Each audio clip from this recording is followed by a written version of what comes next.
नमस्कार दोस्तों, मैं राजेश दुधानी एडवोकेट आज आपके साथ डिस्कस करने जा रहा हूं 156(3) सीआरपीसी के तहत एफआईआर दर्ज कराने के ऊपर में जो लेटेस्ट सुप्रीम कोर्ट की गाइडलाइन आई है उसके बारे में।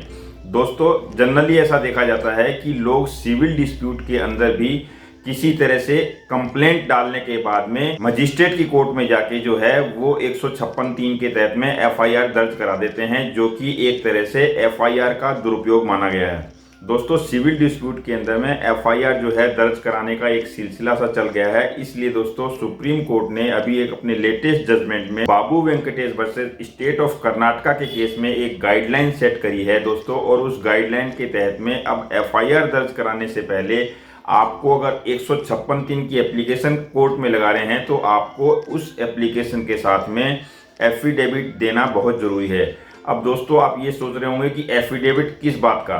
दोस्तों, एफिडेविट जो है वो इस बात का देना पड़ेगा आपको कि आपने 156(3) को इन्वोक करने से पहले आपने 154 सब क्लॉज 1 में जो है आपने कंप्लेंट एसएचओ कंसर्न को दी थी और वहां से आपके ऊपर में कोई रिस्पॉन्स नहीं आया। उसके बाद में दोस्तों आपने सेक्शन 154 सब क्लॉज 3 सीआरपीसी के तहत आपने उच्च अधिकारियों जैसे एसपी, डीसीपी इत्यादि को भी आपने जो है उस कंप्लेंट को फॉरवर्ड किया था और वहां से भी किसी तरह की कोई रिस्पॉन्स नहीं आया। उसके बाद में दोस्तों आप जो है 156(3) के तहत कोर्ट जाने के एलिजिबल होंगे। तो दोस्तों, आपको जो 156(3) की केस में एफआईआर लगानी है वो इस बात की लगानी है कि आपने जो है 156(3) इन्वोक करने से पहले आपने 154(1) और 154(3) की जो रेमेडी है वो इन्वोक कर ली थी और उसके ऊपर में कोई एक्शन नहीं हुआ। और इस बात की एफिडेविट अगर आप नहीं देते हैं 156(3) के तहत तो आपकी जो पिटीशन है वो खारिज हो जाएगी। और मान लीजिए अगर किसी कंडीशन में आपकी एफआईआर दर्ज भी हो गई है तो आप उस एफआईआर को जो है क्वेश करवा सकते हैं 482 के तहत, सिर्फ और सिर्फ इस बात के लिए कि आप जो है इसमें एफिडेविट नहीं लगी है, जो कि एक मैंडेटरी गाइडलाइन है ऑनरेबल सुप्रीम कोर्ट की। दोस्तों, इसी तरह से बाबू वेंकटेश के केस में भी यही हुआ कि वहां पे उसने जो है एफआईआर तो दर्ज करवा दी लेकिन 156(3) के तहत जो एक एफिडेविट मैंडेटरी होती है वो नहीं लगाई थी। और दूसरा दोस्तों, कोर्ट ने ये हेल्ड भी किया कि सिविल डिस्प्यूट ऑलरेडी जो है गोइंग ऑन, यानी कि कोर्ट में चल रहा है सूट फॉर स्पेसिफिक परफॉर्मेंस का। तो यहाँ पर 1.5 साल बाद में उस व्यक्ति ने एफआईआर दर्ज करवाई थी। तो कोर्ट ने ये माना कि सिविल डिस्प्यूट जब चल रहा है तो उसके बाद में एफआईआर दर्ज करने का कोई मायने नहीं रहता।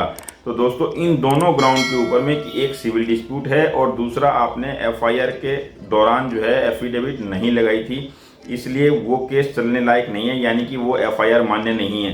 दोस्तों, इसी तरह की ही guideline Priyanka Srivastava versus state of UP में पहले ही ऑनरेबल सुप्रीम कोर्ट दे चुकी है। उस गाइडलाइन को फॉलो नहीं किया गया, इसलिए दोबारा से जो है दोस्तों Babu Venkatesh versus state of Karnataka के केस में 2022 में ऑनरेबल सुप्रीम कोर्ट ने फिर से ये गाइडलाइन जारी करी है।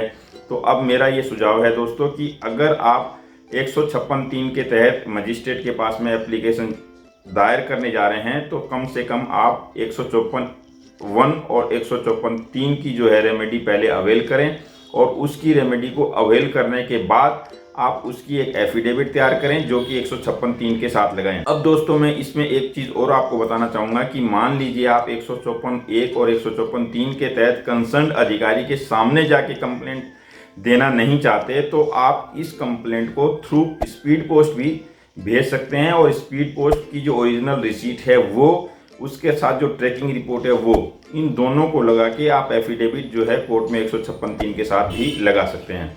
तो दोस्तों, ये 156(3) के ऊपर में एक छोटा सा वीडियो अगर आपको अच्छा लगा हो तो इसे लाइक, शेयर और सब्सक्राइब करना बिल्कुल ना भूलें। नमस्कार, धन्यवाद।